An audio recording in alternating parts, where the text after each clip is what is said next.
తెలుగువారికి మహదేవన్ మామగా మారడానికి కారణం ఆదుర్తి సుబ్బారావు రూపొందించిన మంచి మనసులు చిత్రంలోని పాటనే కారణమని చెప్పాలి. 70 ఏళ్ల కిందట రూపొందిన ఆ పాట ఈనాటికి తెలుగువారి నోట నాట్యం చేస్తూనే ఉంది. ఆ పాట గుర్తుకు వస్తే చాలు మహదేవన్ తలపల్లోకి రావాల్సిందే. ఆయన సంగీతము గుర్తొచ్చి పులకించిపోవాల్సిందే. తమిళనాట పుట్టిన తమిళ చిత్రాలలో స్వర విన్యాసాలు చేసి అలరించినా ఎందుకనో మహదేవన్కు తెలుగు చిత్రాలతోనే ఎక్కువ బంధం ఉందని చెప్పక తప్పదు.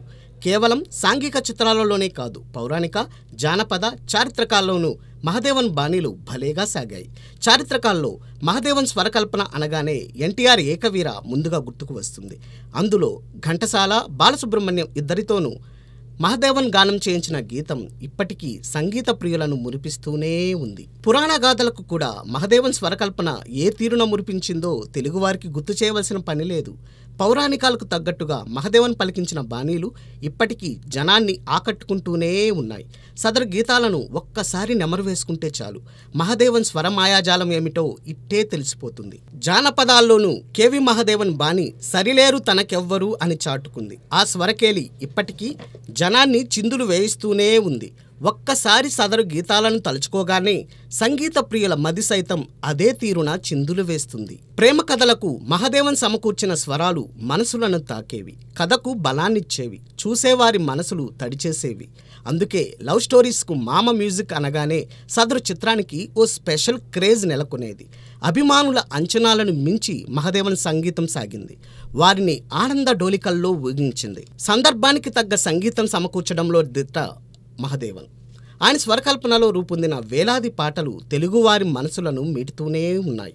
జాతీయ పర్వదినాల్లోనూ దేశభక్తిని ప్రదర్శించేందుకు అనువుగా బాణీలు కట్టి పరవశింపచేశారు మామ. ఆ బాణీలు చెవిన పడగానే అనుకోకుండానే పాటతో బాట కలుపుతాం, మామకు జేజేలు పలుకుతాం. తెలుగు చిత్రసీమలో అనేక చిత్రాలలో ఎన్నో వానపాటలు రూపొంది అలరించాయి. అయితే వాటన్నిటికీ స్ఫూర్తిగా ఆత్మబలం సినిమాలోని చిటపట చినుకులు పాట నిలిచింది. కేవి మహదేవన్ స్వరాల్లోనే ఆ పాట రూపొందడం విశేషం.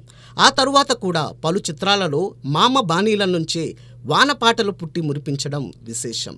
మహదేవన్ స్వరకల్పనతోనే అఖండ విజయాలను చవిచూశారు ఆదుర్తి సుబ్బారావు, కె విశ్వనాథ్, బాపు, కె బాపయ్య వంటి వారు. వీరందరూ మామ బాణీలతోనే ఎక్కువగా సాగారు.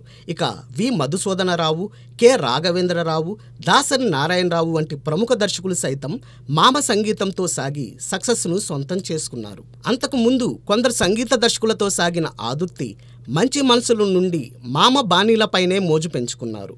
తరువాత దాదాపు తాను తెరకెక్కించిన అన్ని చిత్రాలకు మామ సంగీతంతోనే మజాగా సాగారు.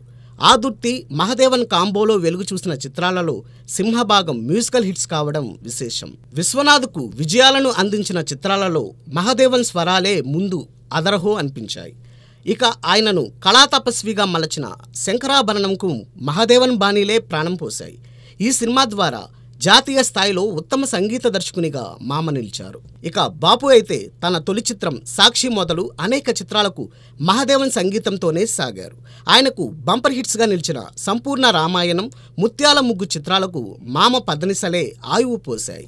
ఈనాటికి ఆ సినిమాలోని పాటలు పండిత పామరులకు పరమానందం పంచుతూనే ఉన్నాయి. దర్శకులైన నిర్మాతల్లో Babu movies Sundaram, Annapurna Dukkipati Madhusudana Rao, Jagapathi pictures Rajendra Prasad, Vishwashanti U Visweswara Rao, Suresh productions D Ramanaidu, Bhargava arts S Gopal Reddy, Yuva Chitram Murari, ఇలా మరికొందరు మామ సంగీతంతోనే సందడి చేసే చిత్రాలు నిర్మించారు.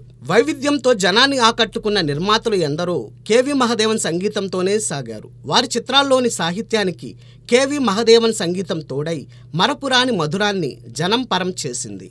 నిర్మాతల్లో మహదేవన్ సంగీతానికి యువ చిత్రం మురారి వీరాభిమాని. తొలి చిత్రం సీతామహాలక్ష్మి మొదలు చివరి సినిమా నారీ నారీ నడుమ మురారి దాకా మహదేవన్ స్వరకల్పనతోనే సాగారు మురారి.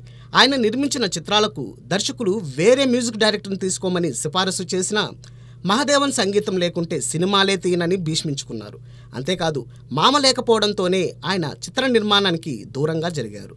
అయినా ఆయన చిత్రాలన్నిటా మహదేవన్ సంగీతం పరవళ్లు తొక్కింది, జనాన్ని పరవశింపచేసింది.